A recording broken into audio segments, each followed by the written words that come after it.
하나님께 불순종하고 그래서 하나님에 의해 멸망을 받았던 이스라엘이 이제 바벨론의 포로가 되고 버려진 골짜기에 버려진 마른 뼈 같은 모양으로 살아가고 있었습니다. 어찌 보면 하나님도 관심을 두지 않는 것 같았고 그런 오랜 세월 포로로 비참한 생활을 하고 있었던 그들 스스로도 하나님의 은혜가 끊어진 건 아닐까 싶은 생각이 들었을 것입니다. 그럼에도 불구하고 우리가 계속해서 에스겔 37장의 말씀을 나누면서 한 가지 분명했던 것은 하나님은 그들을 포기하지 않으셨다는 거예요. 비록 그들이 하나님을 등지고 떠나 있었으나 그래서 하나님이 아닌 다른 우상을 섬기는 반역을 저질렀음에도 불구하고 하나님께서는 결코 하나님의 백성들을 포기하지 않으셨다는 겁니다. 여러분, 마른 뼈라고 하는 의미가 무슨 의미일까? 아무것도 할 수 없는, 아무 기대도 할 수 없는 그런 마른 뼈라고 하는 게 과연 어떤 의미일까? 여러분, 이런 거 아닐까요? 이제는 쓸모가 없어진 겁니다. 마른 뼈가 뭘 할 수 있겠으며 마른 뼈를 가지고 무엇을 할 수 있겠습니까? 어찌 보면 이 마른 뼈라고 하는 건 이제 그들은 더 이상 하나님 앞에 쓸모없이 버려진 존재가 되었다라는 의미일 수도 있었을 것입니다. 그런데 오늘 본문을 보게 되면 하나님께서 이스라엘 백성들과 같았던 그 마른 뼈를 살려내신 것뿐만 아니라 그들을 살려내셔서 극히 큰 군대가 되게 하셨다는 거예요. 마른 뼈는 쓸모없이 버려진 그런 모습이었습니다. 그러나 여러분, 군대는 그 마른 뼈와는 비교조차 되지 않을 만큼 여러분, 군대는 소중하고 존귀하고 그리고 쓸모 있는 모습을 의미했던 거예요. 결국 이런 겁니다. 어찌 보면 지금 바벨론에 의해 멸망당해 포로로 끌려와 살고 있는 그들의 모습은 누가 봐도 쓸모없는 모습처럼 보여졌으나 하나님은 그들을 다시 살려내셔서 하나님이 쓰시기에 합당한, 하나님께서 쓰실 수 있는 소중한, 쓸모 있는, 사용할 수 있는 존재가 되게 하셨다는 거예요. 여러분, 하나님께서는 늘 그렇습니다. 살아날 수도 없을 것 같고 일어설 수도 없을 것 같고 회복할 수도 없을 것 같아 과연 무엇을 할 수 있을까 쓸모없는 존재처럼 여겨지는 하나님의 사람들을 그대로 버리지 않으십니다. 언제나 하나님은 그들을 다시 일으켜 세우시고 회복시키시고 살아나게 하셔서 여러분, 그 누구보다 존귀한 모습으로 하나님 앞에 쓸모있는, 하나님께서 사용하시기에 합당한 존재로 만들어 주신다는 거예요. 그리고 반드시 하나님은 하나님의 뜻대로 그들을 사용하신다는 겁니다. 그런 걸 보면 여러분, 우리가 우리 스스로 우리의 모습을 보는 것은 어떤 모습으로 보인다 할지라도 하나님은 늘 우리에게 하나님의 꿈과 그리고 하나님의 비전을 잃어버리지 않고 그 하나님의 비전으로 우리를 보신다는 겁니다. 누군가는 우리를 쓸모없는 존재라고 말할 수 있고 내가 나를 봐도 뭘 할 수 있을까 싶은 생각이 들지만 그럼에도 불구하고 하나님께서는 언제나 우리를 통해 갖고 계시는 그 분명한 하나님의 뜻 안에 우리를 소망과 비전으로 기대하고 계신다는 걸 잊지 않기를 바랍니다. 때론 여러분, 우리가 실망할 수밖에 없었던 그 일을 가지고 좋은 일이 되게 하시는 분이 하나님이십니다. 실수하고 실패할 수 있으나 야, 너넨 이제 끝났어, 이렇게 말씀하시는 분이 아니에요. 그것조차 오히려 우리에게 유익이 되게 하셔서 그걸 통해 새로운 것들을 배우고 습득하게 하시기도 하는 겁니다. 다시 희망을 꿈꿀 수 있을까? 절망의 밑바닥을 헤매고 있을 때 하나님께서는 그 절망의 구덩이 속에서도 우리의 생각을 바꾸시고 그리고 여러분, 우리의 시각을 바꾸어 내심으로 오히려 우리를 다시 되살려내셔서 우리가 다듬어지고 그리고 가꾸어진 준비된 모습으로 우리를 빚어 가시기도 합니다.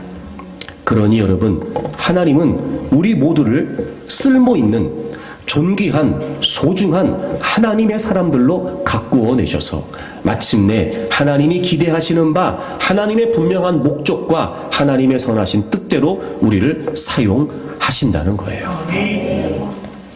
그러니 여러분, 지금 여러분이 어떤 삶의 여정을 보내고 있다 할지라도, 지금 여러분이 어떤 과정 속에 있다 할지라도, 저는 분명히 한 가지 말씀드릴 수 있는 것은 여러분이 하나님의 기대를 놓치지 않기를 바랍니다.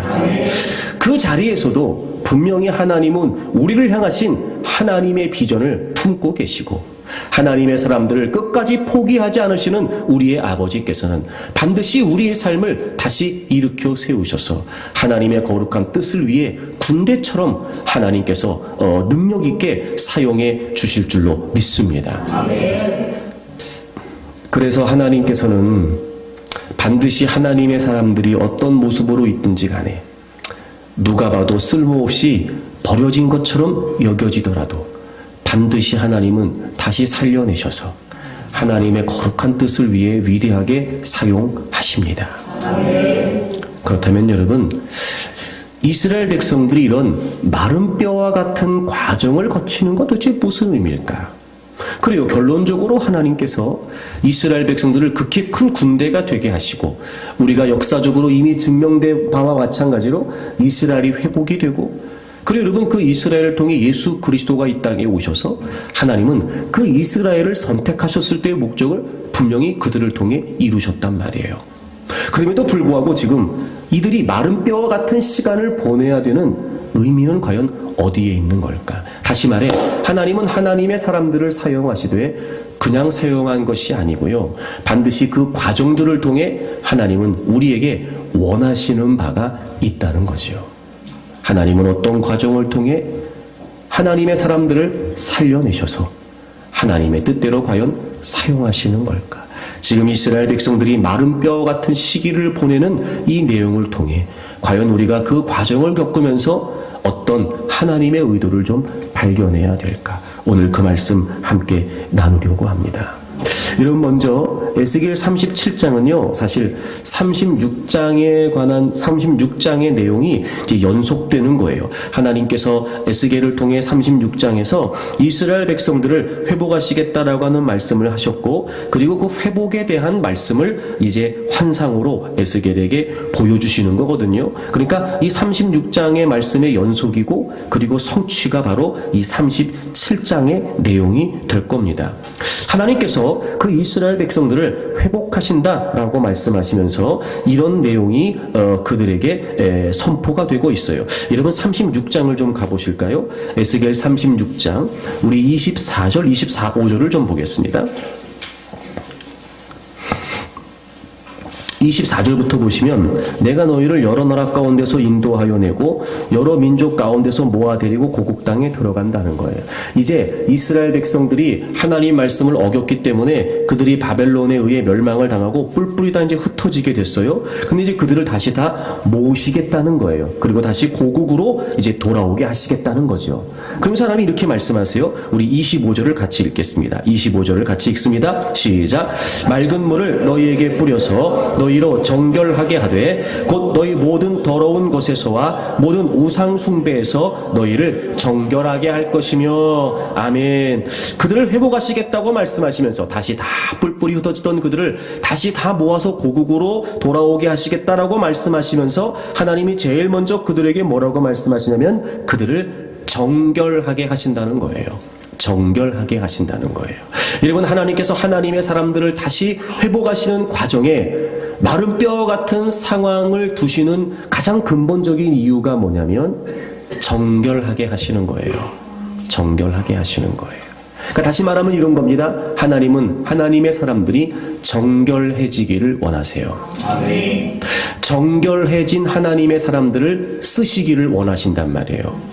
그래서 때로는 하나님께서 지금 이스라엘 백성들이 이런 정말 비참한 패망의 역사를 겪으며 뿔뿔이 흩어져 또 노예를 살면서 종살이하면서 이런 심각한 고통의 시간을 보내게 하신 이유가 뭐냐면 그런 과정을 통해 그들을 하나님께서 정결하게 하시겠다는 거예요.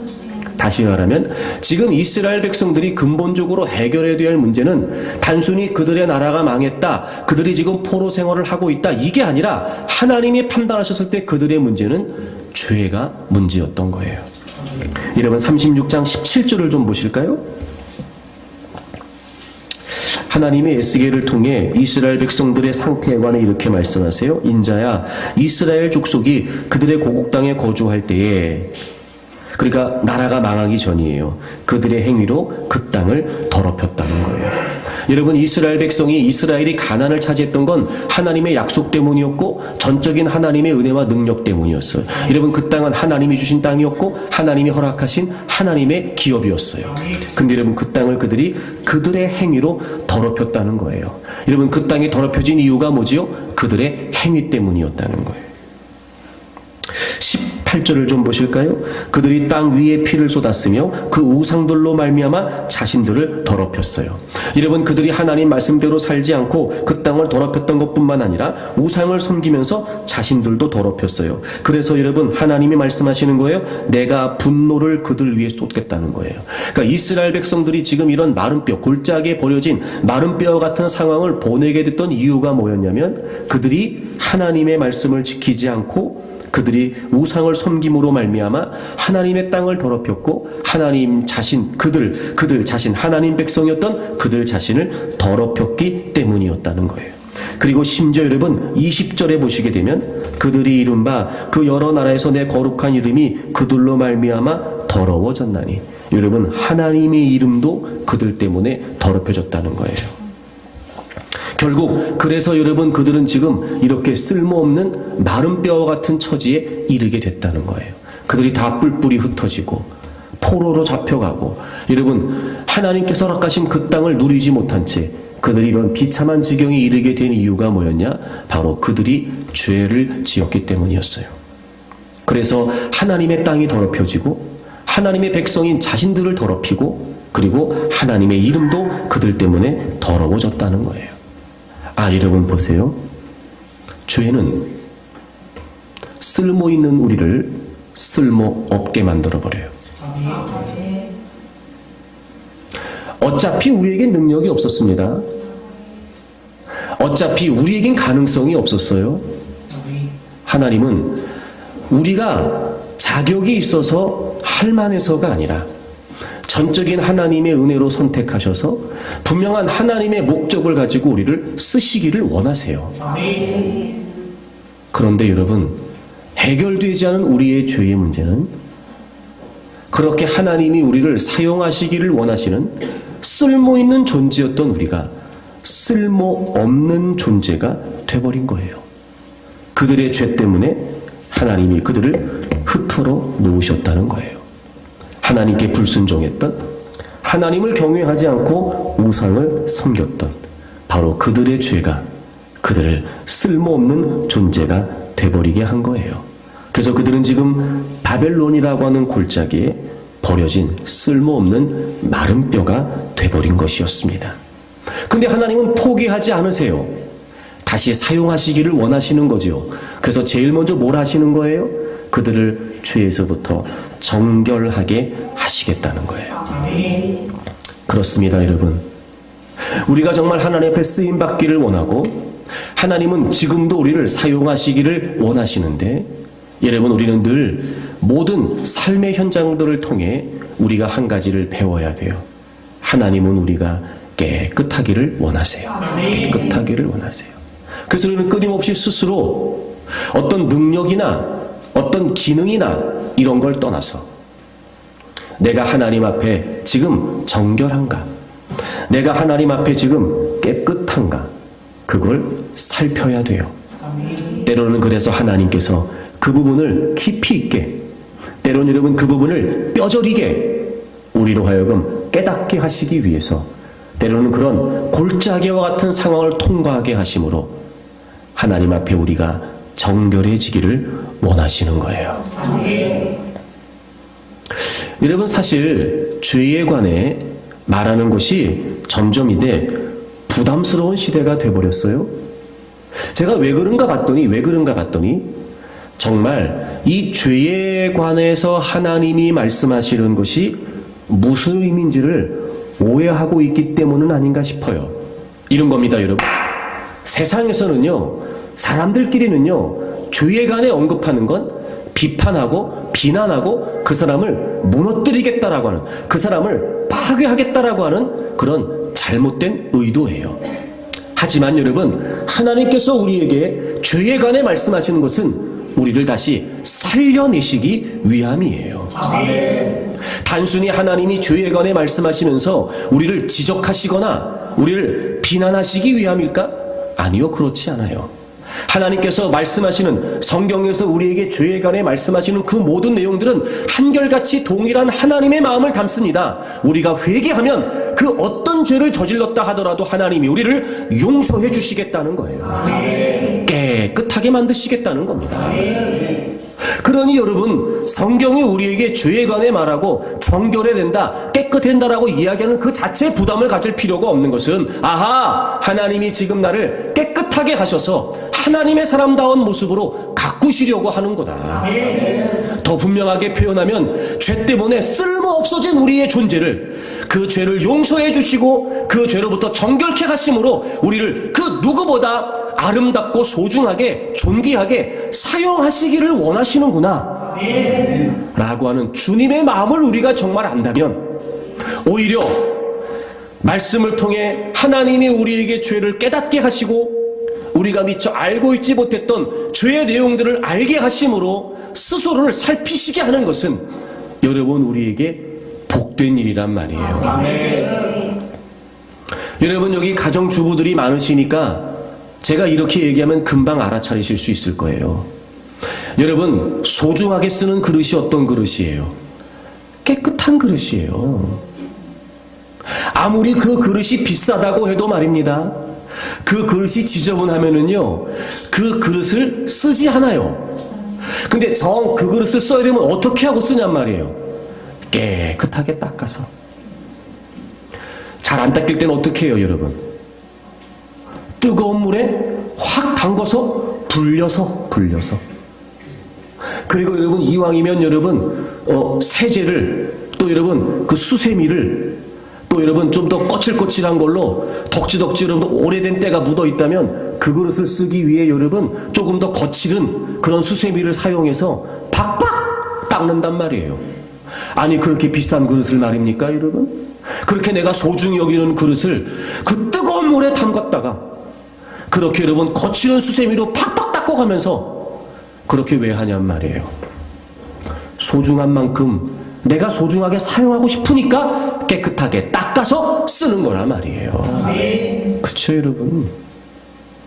적어도 여러분, 우리가 소중히 여기고 내가 사용하고 싶은 그릇도 그렇게 쓴다면, 하물며 여러분, 하나님께서 우리를 예수 그리스도의 생명과 맞바꾸셔서 하나님의 거룩한 뜻을 위해 구별하여 우리를 이 땅에 존재케 하시는데, 다시 말하면 하나님은 그렇게까지 해서라도 우리를 사용하기를 원하시는데, 어찌 우리의 더러움과 우리의 지저분함을, 우리의 부끄러운 모습을 하나님께서 말씀하신다고 하여 그것을 왜 우리를 그렇게 합니까?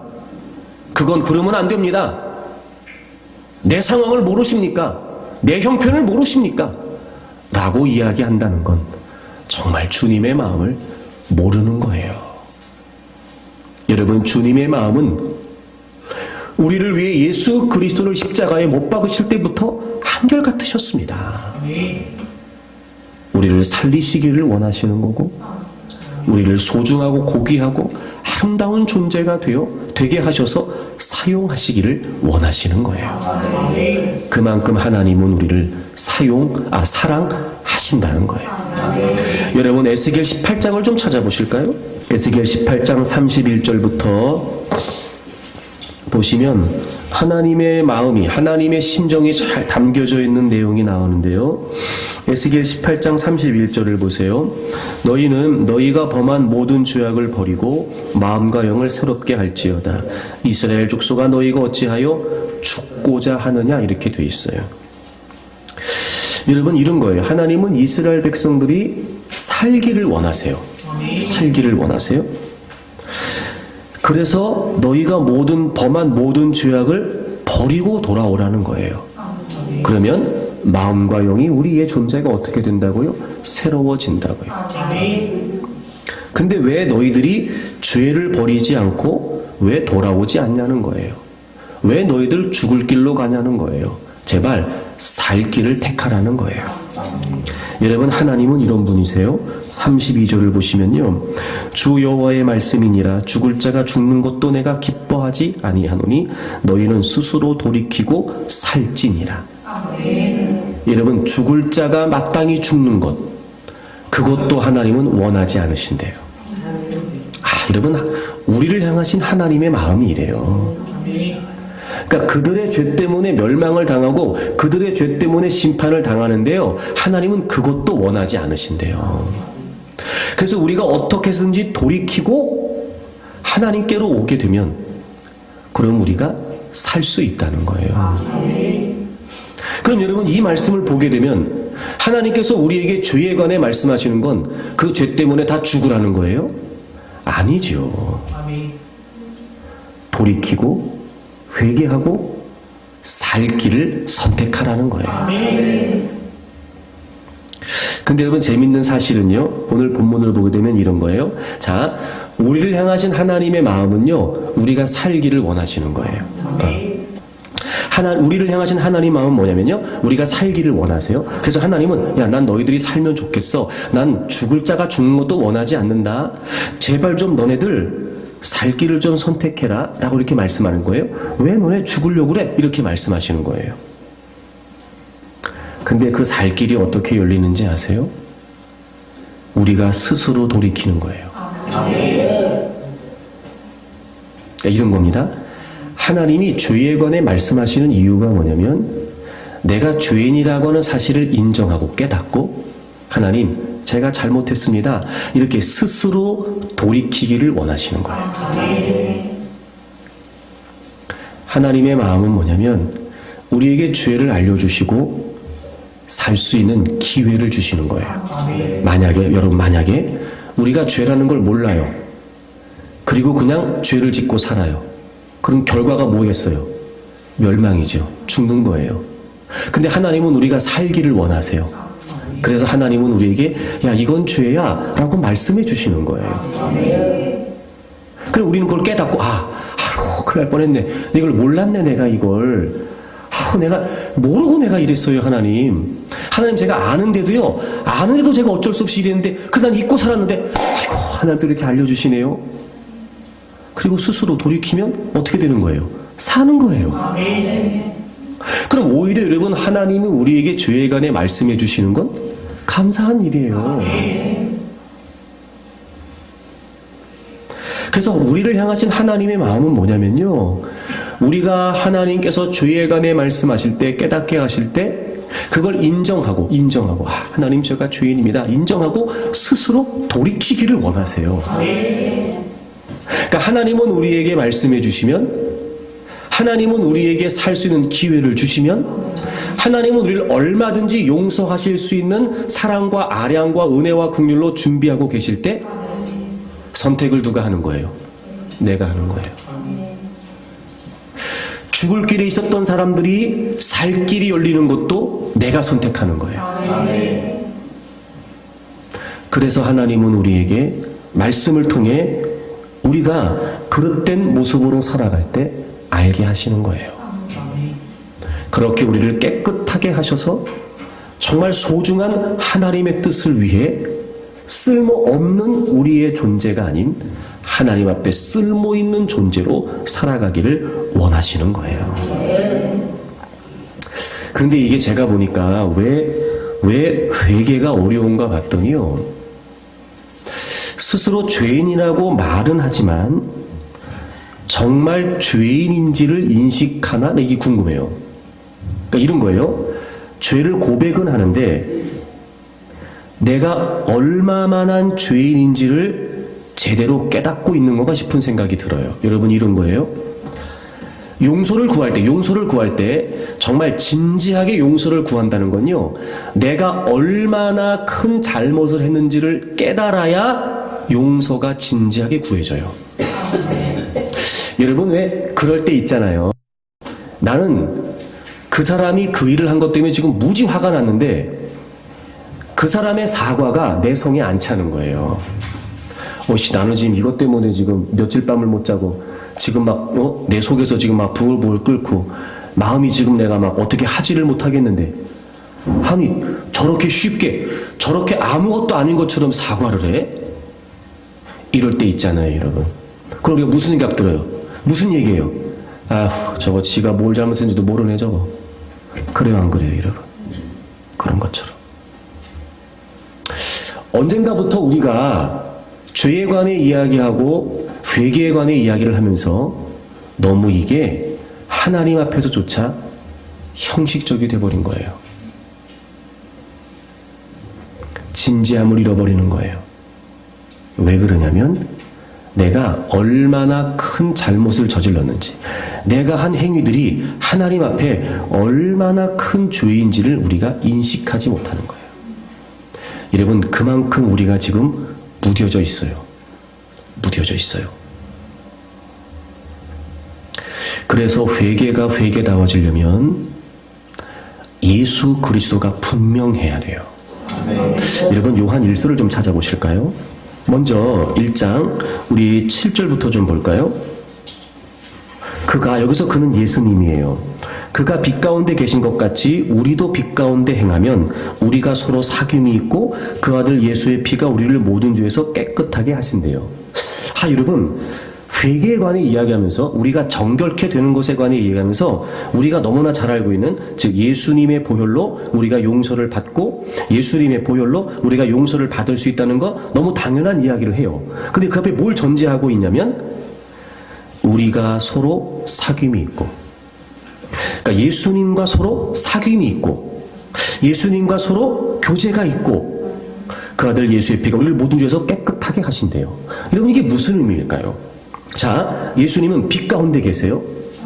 그리고 우리가 그분을 믿는다는 건, 그분을 영접했다는 건 우리도 빛 가운데 있다는 거죠.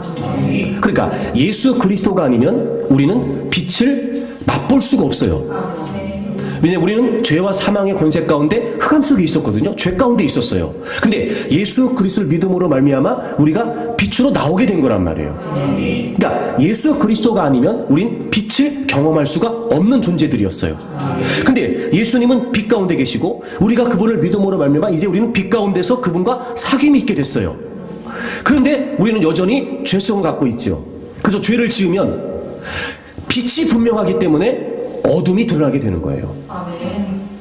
다시 말해, 빛 되신 예수 그리스도가 즉 우리의 삶의 기준이 되시면, 기준이 분명해지면 빛이 아닌 건 다 어둠이라는 걸 알게 되겠죠. 그래서 8절에 보세요. 8절에 만일 우리가 죄가 없다고 말하면 스스로 속이고 또 진리가 우리 속에 있지 아니할 것이요. 만약에, 그러니까 그러면 안 되는데 만약에 우리가 죄가 없다고 말한다면, 여기서 말하는 죄는 우리가 행하는 죄의 행위를 말하는 게 아니라 죄악된 본성을 말해요. 우리의 성품, 죄를 지을 수밖에 없는 우리의 성품을 말해요. 그러니까 이런 거예요. 우리가 죄를 용서를 받아도요, 그 다음에 또 여전히 죄를 지을 수 있는 가능성이 우리에게 남아 있어요. 죄의 성향. 제가 늘 말씀드리지만 우리는 죄를 지어서 죄인이 아니라 죄인이기 때문에 죄를 짓는 거예요. 우리 안에 내재되어 있는 죄악된 본성, 바로 그걸 말해요. 그러니까 만일 우리가 죄가 없다고 말하면 스스로 속인다는 거예요. 근데 죄가 없다고 말하는 속이는 건데, 죄가 없다고 말하면 뭐도 우리 속에 없다는 거예요. 진리도 우리 속에 없다는 거예요. 그렇겠죠, 여러분. 진리, 예수 그리스도. 여러분, 우리 안에 주님이 계시다면 우리가 죄악된 본성이 없다고 말할 수 있겠어요? 없겠어요? 없어요. 근데 내가 죄악된 본성이 없다고 말한다는 건 내 안에 진리가 없기 때문이에요. 기준이 없기 때문에 그런 거예요. 그러니까 죄를 죄로 바르게 인식하고 그 죄를 회개하기까지 반드시 뭐가 필요하냐면 예수 그리스도가 분명해야 됩니다. 그런데 만일 9절입니다. 우리가 우리의 죄를 자백하면 그는 미쁘시고 의사 우리 죄를 사하시고. 여러분, 9절에 나와 있는 죄는 우리가 행하는 죄의 행위를 말해요. 행위를 말해요. 우리가 삶에서 짓게 되는 구체적인 죄의 행위들을 말해요. 그러나 우린 여전히도 죄악된 본성이 있으니까 우리 안에 예수 그리스도가 계신다면 내가 죄악된 본성이 내재되어 있다는 걸 당연히 깨닫게 되고, 그러므로 우린 죄가 없다고 말할 수 없기에 늘 죄악된 본성에 대해 우리는 의식을 하겠죠. 그래서 우리가 죄를 짓게 되면 우리 안에 거하시는 예수 그리스도로 말미암아 우리 이제 죄를 깨닫게 돼요. 그때 우리가 우리의 그릇된 모든 행실들을 자백하게 되면, 여러분, 여기서 자백이라고 하는 말이 무슨 말이냐면요, 단순히 입으로 고백하는 걸 말하는 게 아니고요, 죄를 깊이 생각하고 깨달아서 돌이킨다는 거예요. 그러니까 우리 안에 예수님이 거하시니까, 우리 안에 진리가 있으니까, 우리가 지금 예수 그리스도와 함께 빛 가운데 교제가 있으니까 우리가 만약에 죄를 짓게 되면 당연히 우리는 깨닫게 돼요. 알게 된단 말이에요. 그럴 때 우리가 그 죄에 관해 깊이 생각하고, 그리고 그걸 고백하고, 그리고 돌이키기를 원하여 하나님 앞에 자백하게 되면 미쁘시고 의로우사 우리 죄를 사하시고 우리를 모든 불의에서 깨끗하게 하신다는 거예요. 여러분, 우리가 왜 회개가 진지해지지 않았냐면요, 예수 그리스도가 분명하지 않았던 거예요. 이런 거 아닐까, 여러분? 이런 거? 우리가 예수를 믿는다고 말하면서 주님이 내 안에, 내가 주님 안에 있다고 말하는데요, 정말 주님이 있다는 걸 의식하지 못하는 거예요. 예를 들어서 내가 누구랑 지금 같이 있는데 내가 지금 그 사람에게 잘못을 했어요. 그러면 옆에 상대가 있으니까 바로 뭐라고 하겠어요? 미안하다고 하겠죠. 그쵸, 여러분? 옆에 상대가 있는데 그 사람한테 잘못했는데도 미안하다고 말을 안 하는 사람은 대부분 거의 없어요. 그런 사람은. 그런 사람 없어요. 옆에 있으면 바로 그냥 미안해 라고 한다니까요, 여러분. 그러니까 대상이 있기 때문에, 상대가 있기 때문에 내가 그 사람한테 잘못했다는 걸 알게 되면 바로 용서를 구하게 된단 말이에요. 여러분, 주님이 우리 안에 거하신다고 하는데 우리가 정말 우리 안에 거하시는 주님이 인식되고 있냔 말이에요. 이게 안 되는 거예요, 지금. 그러니까 우리 스스로도 죄라는 것을 깨닫지 못하고 그 죄가 얼마나 큰 죄인지도 모르며 점점 우리의 회개가 진지해지지 않는 거예요. 그래서 주어지는 정말 비극적인 결과가 뭔지 아세요? 그래서 죄가 극복이 안 되는 거예요.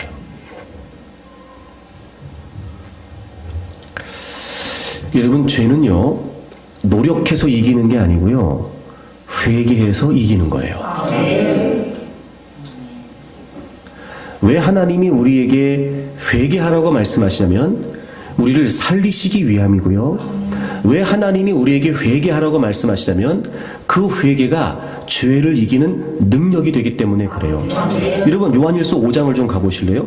정말 우리가 깜짝 놀랄 만한 표현이 나와요. 요한일서 5장 18절을 보세요. 하나님께로부터 난 자는 다 뭐한대요? 범죄하지 않는데요.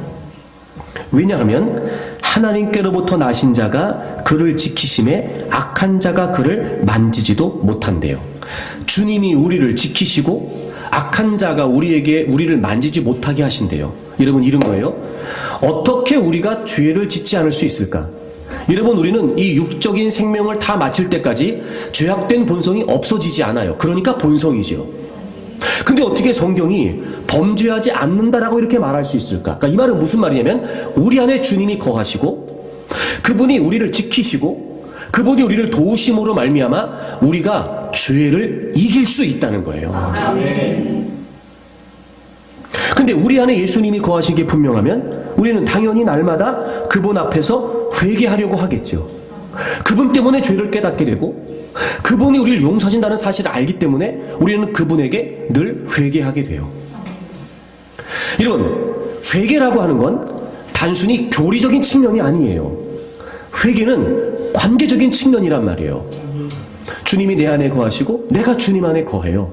그 주님의 실제가 분명하고 나는 늘 그분을 인식하고 살지요. 하나님은 살아계세요. 단순히 그게 하나님이 살아계시다는 사실이 객관적인 어떤 진리를 인정한다는 차원이 아니라 그분이 내 삶에 실제하세요. 성령님의 내주하심으로 말입니다. 여러분, 주님이 여러분 안에 거하시잖아요. 그분이 지금도 살아계시고 실제하신단 말이에요. 그러니 우린 그분 때문에 죄를 깨닫게 되고 그분과의 관계 때문에 죄를 회개하게 되고 끊임없이 그렇게 죄를 회개할 때마다 우리의 죄를 용서받고 그래서 주님과의 관계가 가까워지고 이 주님이 우리 안에 거하신다라고 하는 이 친밀함 속에서 우리가 우리의 죄를 극복해 갈 수 있는 힘을 얻게 된단 말이에요. 여러분, 주님과의 관계를 벗어나서 아무리 노력해도요 죄가 해결되지 않습니다.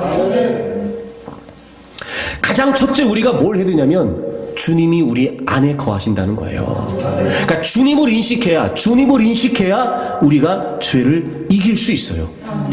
주님을 인식하면 우리가 당연히 대상이 있기 때문에 진지한 회개가 이루어지겠죠. 물론 하루아침에 모든 죄를 다 끊어내고 하루아침에 오랫동안 지속되었던 반복되었던 죄의 문제들이 다 극복된다 이렇게는 얘기할 수 없어요. 왜냐하면 우린 그만큼이나 죄성을 갖고 있기 때문에 그렇습니다. 여러분, 오죽하면 예수 그리스도께서 십자가에 죽으시지 않으면 안 됐을까? 그렇잖아요. 우리가 새로운 존재가 되기 위해 오죽하면 예수 그리스도가 십자가에서 죽으셔야 했겠냐는 말입니다. 그만큼 우리는요 죄로 꽉 찬 존재들이에요. 하지만 이미 우리가 예수 그리스도를 믿음으로 말미암아 과거, 현재, 미래 우리의 모든 죄의 문제가 해결됐고 우리 안에 거하시는 주님을 의식하고 날마다 우리가 살아가는 삶의 현장에서 범하게 되는 그릇된 우리의 모든 악한 행실들 주님이 우리 안에 거하심을 인식하고 여러분 그분 앞에 용서를 구하고 그분의 관계 속에서 끊임없이 우리가 그분의 은혜 속에서 반드시 죄를 극복할 수 있단 말이에요. 그러면 여러분 회개라고 하는 말을 우리가 다시 정리할 수 있어요. 회개는 뭐예요? 주님 바라보는 거예요. 주님 바라보면 회개가 되지 않을 수, 주님을 바라보지 않으면 회개가 안 되거든요, 여러분. 근데 우리가 그러지 않을까, 우리가. 그러니까 우리의 회개가 왜 진지해지지 않느냐? 주님이 분명하지 않은 거예요. 근데 회개가 진지해지고 우리가 죄를 극복하기까지 어떤 과정이 필요하냐면 주님을 바라보고 그 주님의 십자가의 은혜를 기대하고 내가 과연 용서받을 수 있을까? 근데 주님께 솔직히 낱낱이 고하고 주님이 나를 용서해 주시면 그 은혜의 감격 때문에 더 주님을 사랑하게 되고 더 주님과 가까워지게 되고 그 주님과의 관계를 놓치고 싶지 않게 되고 그러니 주님을 인식하면서 우리 자신을 살피게 될 테고 또 그걸 다 넘어질 수 있단 말이에요, 우리가. 그럼 또 어떻게 하면 돼요? 나를 용서해 주셨던 이미 십자가를 지셨던 그 은혜를 인식하여 또 주님을 바라보면서 회개하고 고백하고 그리고 또 돌이키기로 다짐하고 은혜를 구하고 이게 회개란 말이에요, 여러분. 그러니까 사실 죄에 관해 얘기하고 회개에 관해 얘기하는 건 그게 가장 우리에게 필요한 은혜였으며 우리에게 가장 놀라운 은혜였음에도 불구하고 우리가 이 회개를 잘못 오해하는 바람에 이제는 죄 얘기하고 회개 얘기하면 그것 자체를 부담으로 여기는 거예요. 그것 자체를. 그러니까 회개를 좀 다시 정의하고 싶어요, 여러분. 회개는 뭐냐면요, 나를 보고 죄를 보고 무너져 있는 게 아니라 회개는 주님을 바라보고 다시 살아나는 거예요. 그런데 우리와 주님 사이의 관계에 원수마귀가 탁 끼어들어가지고요 뭘로 우리를 자꾸 짓누르냐면요 죄책감으로 짓누르는 거예요. 그러니까 온전히 주님을 바라보지 못하고 죄책감이 중간에 탁 걸려있는 거예요. 온전히 주님을 바라보야 그분 앞에 진지한 회개가 가능해지고 그래서 그분이 우리를 도우심으로 말미암아 우리가 죄를 극복할 수 있는 힘을 얻을 수가 있는데 그 사이에 원수마귀가 죄책감을 툭 던져놓는 거예요. 이런 내가 이렇게 반복되는데 이런 큰 죄를 나 같은 놈이 여러분 그거 아니에요. 여러분 정말 제가 주님의 이름으로 말씀드리는데요. 예수님께서 우리를 위해 십자가를 지셨을 때 그분이 우리를 위해 십자가에 죽으셨을 때 우리의 과거, 현재, 미래의 모든 죄가 다 용서를 받은 거예요. 그래서 믿음으로 의롭다심을 받았잖아요, 우리가. 결코 정죄함이 없다고 그랬어요. 예수 그리스도 안에서 결코 정죄함이 없어요. 그러니까 이런 거예요. 때로는 내가 알고도 죄를 지었다거나 혹은 반복적인 죄에서 헤어나지 못할 때 정말 주님에게 송구스럽지요. 야, 내가 또 주님한테 잘못다고 얘기할 수 있을까? 막 이런 송구스러움, 그런 부끄러움, 감히 정말 고개도 들 수 없을 만큼. 그런데 그때 주님이 주시는 마음은 뭐냐면 십자가의 마음이에요. 아니, 그거 알고 주님이 죽으신 거예요, 여러분. 그렇게 해서 주님은 우리가 주님 앞에 나오기를 원하시고, 우리가 그 진지한 회개, 주님을 바라봄으로, 십자가를 바라봄으로 정말 진지한 고백과 회개를 통해 우리가 살기를 원하시는데, 원수마귀는요, 중간에 우리 인간적인 마음, 죄책감을 툭 던져놓는 거예요. 여러분, 그 죄책감이요, 주님 앞에 나오기도 못하게 하지만 그 죄책감이요, 스스로를 자꾸 파괴시켜버려요. 스스로를 헤어나오지 못합니다, 여러분. 그러면 어떤지 아세요? 점점 주님과 멀어져요.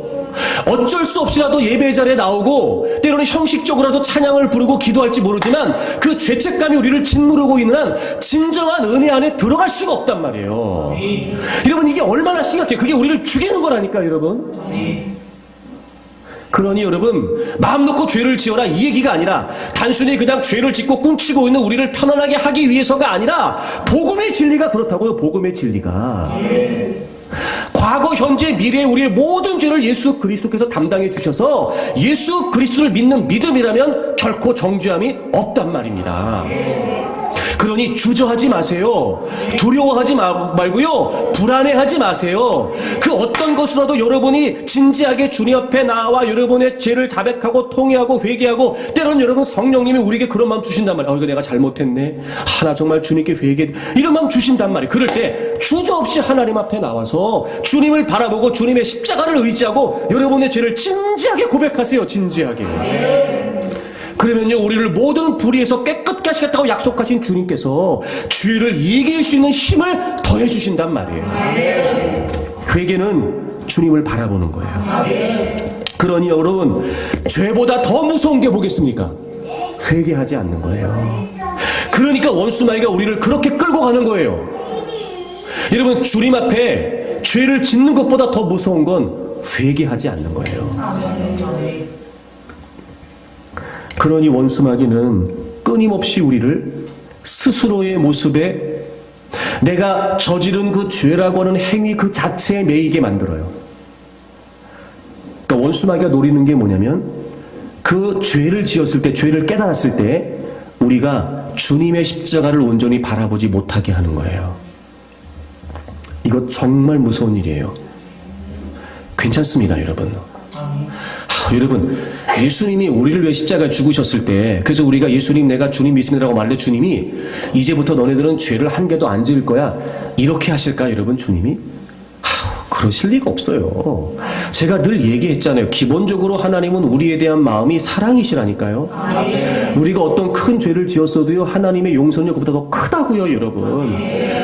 죽는 자가 죽는 것도 원하지 않는 하나님께서 정말 신락 같은 믿음이 남아, 정말 믿음이 1도 없어, 1도 안 돼, 믿음이 1도 안 되지만 그래도 내가 주님 앞에 나가서 용서를 구하면 용서해 준다고 했지 라고 하는 그 말씀 한마디, 정말 신락 같은 믿음이라도 의지하고 우리가 입을 떼게 되면은요, 주님이 그 안의 소리를 용서하시고 놀라운 은혜를 부어주신다니까요. 그리고 주님과 더 가까워지면 가까워질수록 이전에 우리의 모든 그릇된 행실들을 점점 더 우리가 멀리할 수 있게 된단 말이에요. 그러니까 노력해서 죄를 이기는 게 아니고요, 노력해서 깨끗해지는 게 아니고요, 회개로 깨끗해진단 말입니다. 그 안에서의 자유함, 그 안에서의 평안함, 그게 반드시 우리를 지켜줍니다. 그래서 때로는 하나님이 우리를 골짜기와 같은 속에 몰아넣으시는 거예요.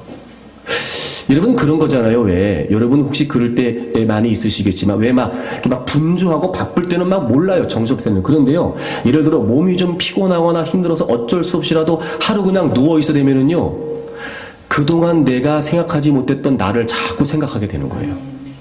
아유, 내가 그랬었네, 그때. 아유, 내가 그랬구나. 그러면서 막 분주하게 움직일 때는 몰랐던, 이제 꼼짝없이 누워있으니까 아파서, 시름. 먹는 것도 귀찮잖아요, 여러분, 그때는요. 아무것도 하기 싫잖아. 그냥 꼼짝없이 누워서 뭐 하는 거예요? 생각하는 거예요. 그때는 하나님이 우리에게 그런 시간 주시는 거예요. 돌아보라고. 그럴 때마다 우리가 나를 위해 죽으시고 부활하신 예수 그리스도를 기억하고 자신의 삶을 한번 되돌아보면서 깨닫지 못하고 있었던 것들이 깨달아지면 그냥 회개하면 돼요. 그러면 또 하나님은 우리를 그 시간을 통해 깨끗하게 하셔서 정말 쓸모있는 고귀한 하나님의 사람으로 빚어내신단 말입니다. 하나님은 우리가 깨끗하게 되기를 원하세요. 그러니까 여러분, 그 주님의 사랑을 의지하고 날마다 살아계신 하나님이, 주님이 우리 안에 거하심을 잊지 말고 이제부터 여러분의 회개가 더 진지해지기를 바랍니다. 그러니까 올바른 회개, 진지하고 깊은 회개를 통해 우리가 더 정결케 되고 더 깨끗게 되고, 그래서 여러분, 하나님이 우리를 쓰시기를 원하시는 그 소중한 목적대로 저와 여러분이 아름답게 쓰임받을 수 있기를 바랍니다. 그래서 여러분, 요셉이 보디발의 아내의 유혹을 거절했을 때 말했던 것처럼 어찌 내가 살아계신 하나님 앞에 죄를 범할 수 있겠습니까? 제가 말씀드린 적이 있었습니다만 요셉의 믿음이 얼마나 귀했냐면 그는 하나님 때문에 죄를 짓는 게 어려웠던 거예요. 근데 우리는 하나님이 인식이 안 되니까, 내 안에 거하시는 주님이 인식이 안 되니까 죄를 안 짓는 게 어려운 거예요. 하나님이 인식이 되면 그분 때문에 죄를 짓는 게 어려워야 되는데 우리는 하나님이 인식이 안 되니까 죄를 짓는 건 쉽고 죄를 안 짓는 게 어려운 거예요. 하지만 요셉은 달랐어요, 여러분. 우리가 그랬으면 좋겠어요. 여러분 안에 주님이 거하십니다. 여러분, 예수 그리스도를 구주로 믿기에 여러분 안에 주님이 거하세요. 끊임없이 그분을 인식하고 그분 앞에 낱낱이 여러분의 모든 죄악을, 깨닫게 하시는 모든 죄악들을 아뢰고 진지하게 용서를 구하세요. 그러면 주님과의 관계가 더 가까워질 거예요. 그러면서 죄를 이기고 주님이 원하시는 만큼 정결하고 깨끗하고 신실하게 되어 여러분, 하나님께서 사용하시기를 원하는 대로 정말 누구 앞에서뿐만이 아니라 하나님 앞에서 쓸모있는, 가치 있는 그런 인생 살아가기를 주 이름으로 축복합니다.